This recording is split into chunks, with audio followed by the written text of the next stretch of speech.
YouTube, and welcome to Patreon Picks, the show where I play and review games based on suggestions from my ever-so-gracious patrons. Today's episode was brought to you by Wolfster25, and I just gotta ask, why'd you do this to me, man? I thought we were friends. Why did you have me play this game? Ys Oath and Felghana is simultaneously the easiest game I've ever had to play, but also the hardest. On the one hand, the overworld is no challenge, it's so easy. The enemies are just a silly joke. But on the other hand, this game has the most difficult set of bosses I've ever had to face in any game, period. But the music's pretty cash money. Okay, so I don't really know how I should do this video. Usually I focus heavily on the story and mention any fights that are really worth mentioning. But the story is pretty bog standard, and every boss caused great emotional distress. I started on normal, but after a couple of hours I realized that was gonna be a problem.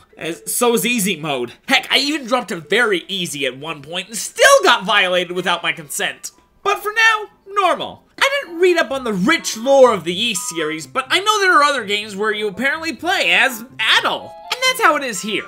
So you're going to your good buddy Doggy's hometown, which has a bit of a monster problem. You arrive on the island, and the very first thing you do is save this girl from a pack of wolves. And I will say a good thing right here. The fighting in this game feels good, but it just makes the brutality of the bosses that much more frustrating. But you kill the wolves, you make it back to the town, you meet most of the people, you get a good night's rest, walk around, meet the clergy, and then there's a bit of a scuffle in town. I don't know, like the mine caved in and they need a hero or something. I happen to be a hero. So I head to the mine and I start killing goblins and insects and bats. You know, normal mine enemies. And then I find one guy and he says if I'm gonna go in even deeper to save the mayor, I'm gonna need some magic attacks since the next guys have like really high defense. But before I can grab that, we run into our very first boss fight. And this boss fight is actually pretty good. I'll say now, as I always say, I don't like games where I don't die, and I don't like games where I need to restart more than twice. And this very first fight required me to restart 2 times. The challenge is there, learning the patterns feel great, and to quote one of the greatest philosophers of ours or any time, not even close, baby. After that, I get a fireball attack, and then I start frying up these weird larva monsters, and then I get down to the bottom, and the mayor has me go into this room. And then, BOOM! Welcome to hell, boys! I don't consider myself good or really bad at video games, but I have beaten Sans and Undertale. And while this boss wasn't even on par with Sans, it still took over 2 hours to beat. This first phase is unrelenting. I mean, his attacks are highly telegraphed, but my attacks only do 2 damage. I'm going to need to land 200 attack, while I can only get hit 14 times. That doesn't seem fair to me. And at 200 HP, he starts getting this weird homing attacks that's so hard to dodge. After about an hour and a half, I looked up a walkthrough and then I learned that there was a power-up for my bracelet that allowed me to charge up my fire attack. Great.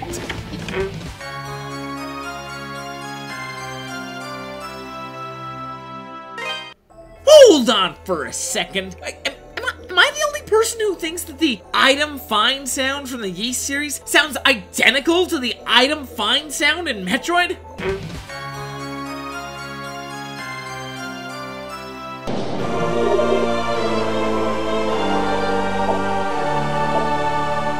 I don't know, let's get back to that annoying boss fight. Okay, with the charge attack in hand and an hour of learning how to move during this fight, it became easier? I hesitate to use the word easy, but it certainly wasn't as hard. Yeah! I got it! No! A couple more attempts, and boom! Look at that! Twice as much HP as I had with Durlin. I guess that means this boss fight was twice as easy. After that, I get a little statuette, and then I meet one of the game's antagonists. Chester. Stupid name, dude. He gets us to leave the mines, and then I go to talk to more of the people of the village, and we learn that Chester is the main girl's brother. Then we go into the church guy, and he asks me to go help the other church guy who went to the ruins, and this is where the game gets full sadistic. The overworld here in the ruins is ruthless! I know in the beginning that I said that the overworld is laughable, but I died so much here, and the bosses are such a slog that I said screw it! And I dropped down to easy. And then I beat Durlin and that water bins on my first go. And then I got to the ruins, and it was doable. Actually, it was more than doable. It was nice. The challenge was perfectly tuned, and, you know, the fights were tough. I had to be careful not to get hurt too much. Little challenges with fire and platforming. It was nice. Then I got to the end, and then I found Father Pierre and Chester again. He didn't want to see me again. So now we need to fight. Ah! This game is masochistic, dude! It takes luck and memorization and luck and luck. Sometimes I get hit right off the bat and I figure, okay, if I can't win them with a full health bar, just get, I want to start from the beginning. Kill me. Just kill me. Get it over with. There's no pausing. There's no way to reset quickly. There's no health items. I swear, does the game need to be this hard? Eventually, both of our healths got really low, and I just went into a mad dash. I'm so close! I'm so close! I'm so close! I did it! Why am I spinning up blood on the third boss of a game? Then there's a cutscene where the local lord shows up, and then Chester freaking... Oh, this is Sparta's me. Yeah, okay. Clearly, now we're in hell! The enemies here aren't too much of a problem, except for the Locust Horde. They kill me super fast. Another weird thing is that there's lava, but it only does like 1 damage at a time, so it isn't too bad. I was able to jump my way through it and get myself a new sword. Oh, and a new power, wind! Perfect for staying out of the lava. But staying alive for an entire boss fight is out of the question. I end up having to reload this fight, and I found the item that keeps me alive in the lava. Do you know how? By failing at platforming. And Yeast gets you a lot of mandatory items after you fail a platforming section. Down here, you get an item that makes you completely immune to the lava. So I got the wind bracelet, and then I got a boss fight. And it actually reminds me a lot of the Ocarina of Time Dragon, what with the lava theme and him going into holes all whack-a-mole style. I died more than I'd like, but I got the hang of it pretty quickly and had him dead in like 10 minutes. The boss to leave this place was also fairly doable. About 20 minutes of resetting, but hey, with this game, I'm happy with anything under half an hour. I even got another statue out of the deal. But at the end of the cave, Chester demanded that I give him the statue. So like, screw you, man, those fights were super hard. Go out and find your own. And then he leaves me with them, and I head back to the village. Then I show the statues to one of the villagers, and then he tells me that he saw those statues like in a mural in the bottom of the mines, and they tell me to go investigate that. And now I have my next goal, and honestly, what is this? From here on out, the overworld just becomes pretty unsatisfying. I mean, look at me. I'm just tearing through these enemies like it's nothing. It's annoying to navigate this cave. It takes a long time, but there is no challenge during this. Look at the screen. Does it look like I'm using any thought, or am I just pounding away at the magic and sword buttons? Eventually, I make it to the mural, and then I talk to God, I think? He calls himself Genos, and he asks me to get the 4 statues and to kill a dark god. I don't know, it doesn't make sense. He gives me the double jump, and then he tells me that the other 2 statues are deeper in the mines and at the top of the mountains. So I head down the caverns, I find another boss, and this was another legendary 2-attempter. He's fun to fight, he didn't make me want to kill myself, he dies, I get a 3rd statue and head back to town. It's here that the mayor tells me a vague story about how an island went extinct like 15 years ago or something. And then he tells me to go meet Doggy in the mountains. And then Fire Emblem 3 Houses came out, and I spent a couple months working on that. I came back to this game, I forgot the controls, and just remember it being a very frustrating slog. So I started up a new file on pretty easy, and I had a pretty good go at the game, until the first Chester fight. Then I plugged in my Nintendo Switch controller, and then realized this game was never meant to be played on the keyboard, and I decided to give my other file another chance. So I make my way up the mountain, and then Durlin shows up. Ergo, you shall die in the embrace of the furries? No, not that! Anything but the furries! Please! Wait, furies! Yeah, okay, yeah, let's do that. Not that they're easy at all. I need to fight these 3 Harpy sisters, avoiding all of their attacks and trying my best to keep their damage all equal. Cause if you kill one of them, they get these crazy hard attack patterns. I really like this one, where they kind of just infinite combo me and I can't do anything about it. After about 40 minutes, I get a lucky run. I kill one, and I kill another, and then the final one I get by just flailing madly and praying to a pagan god. And then I get to Bearheart. He tells me a little about Doggy and Chester, but not a whole lot, and then he sends me to the next area. Which sucks, because it's just a bunch of really killable enemies and a system of tubes. Jump left or right? Oh, this is my pin! That's really cool level design, bro! Eventually, I make it to another area that can only be passed by failing a platforming section.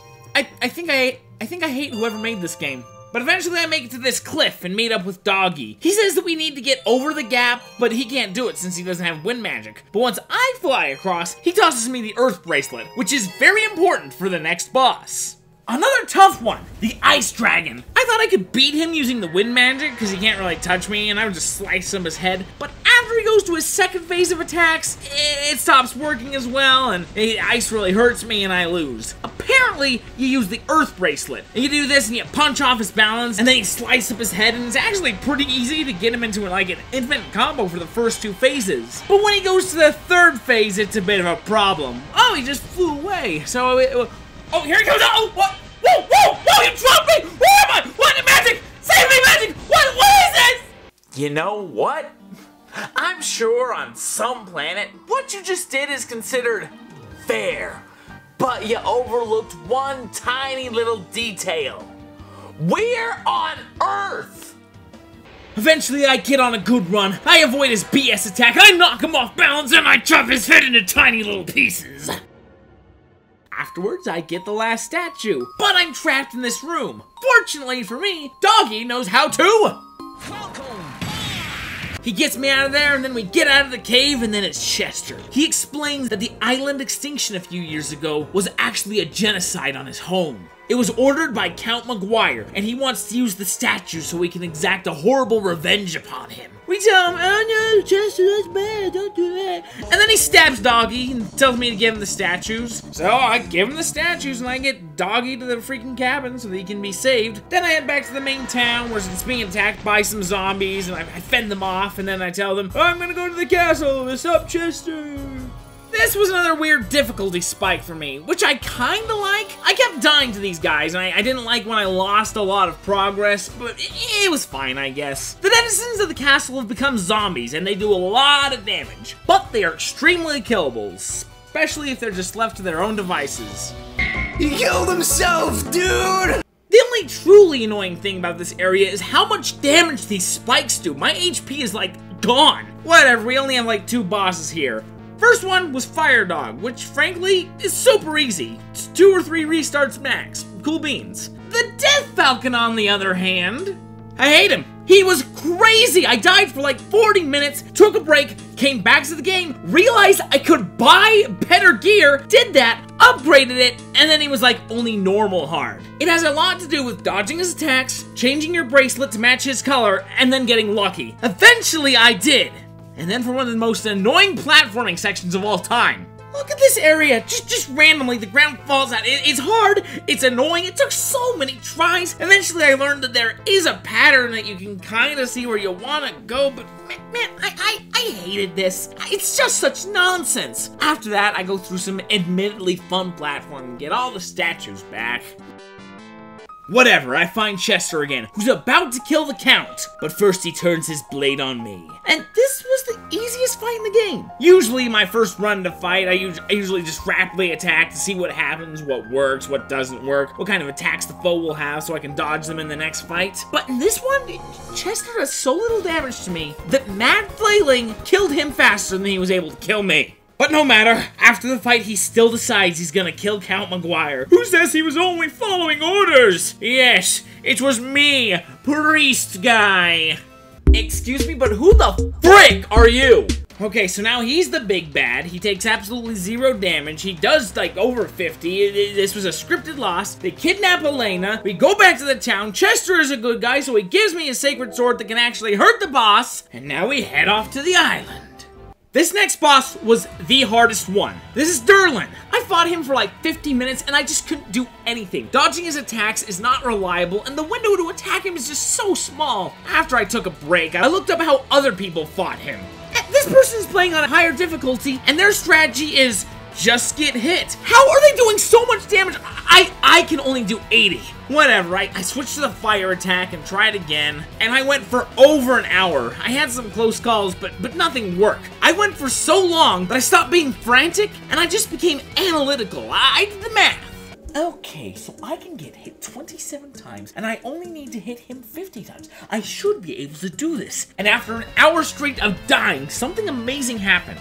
After an hour, he does 20% less damage, and I do 20% more. I think this might be some sort of difficulty adjustment to help a struggling player. Whatever, I might find it a little annoying that they're saying, oh, you just suck at the game, we'll beat it for you. But I will take that! I am so sick of this fight. I have the advantage that I need. Fire, fire, fire! Oh, okay, let's never do that again. Next was an overworld area. There are so many guys here that I do not feel like engaging with, so I just flew past all of them. 10 minutes later, I was at the boss, and all things considered, he's not the hardest. He's not easy, but he's doable. The first phase, he's swinging his scythe move at you. It's very clearly telegraphed, and sometimes he doesn't even attack, and you can just mad slash him. The next phase is the worst one. Most of his attacks are pretty easy to avoid, and even get in some good counterattacks. It's his suck move that, in all honesty, sucks. Cause if he catches you, he'll teleport you to another dimension and just chop you to bits. But if you can overcome these challenges, he'll kill you in a final explosion. But if you go at him again, you'll know to use the earth magic to survive through that and you'll get yourself to the final boss.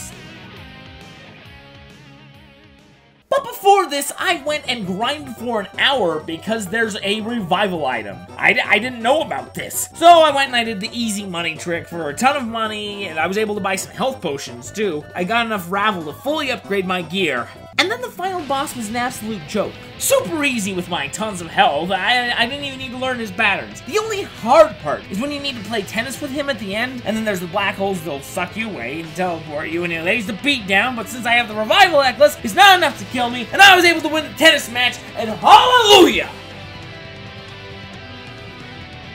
The end of the game is kinda dumb. Chester stays behind and sacrifices himself to kill the Dark God. Elena mourns him, you say goodbye to all the villager, Doggy stays behind to rebuild the town, and it is all very basic stuff.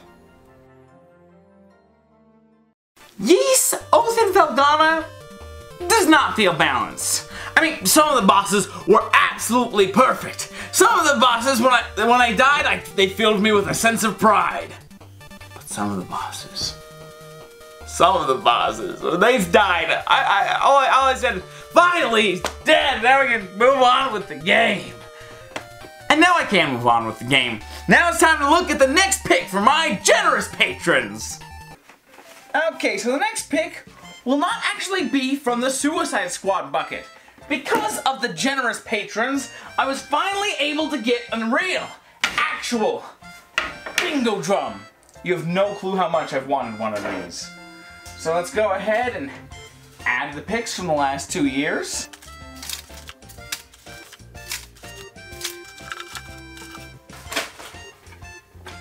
And the picks from the last few months. Now I can seal that up. Alright. Now if you... Oh gosh. Need something to hold that down. Alright, if you want a chance to tell me what game to review, check out the Patreon. We got all sorts of perks. We got early releases. We got, what else do we got? We got blooper reels, and I'm thinking of even adding in commentary videos, like where I watch my video and then tell you any behind the scenes secret. But now, let's look at what we're going to be checking out next. The next game on Patreon Picks is Megan will have us be looking at FNAF. Why, Megan? Why would you do this?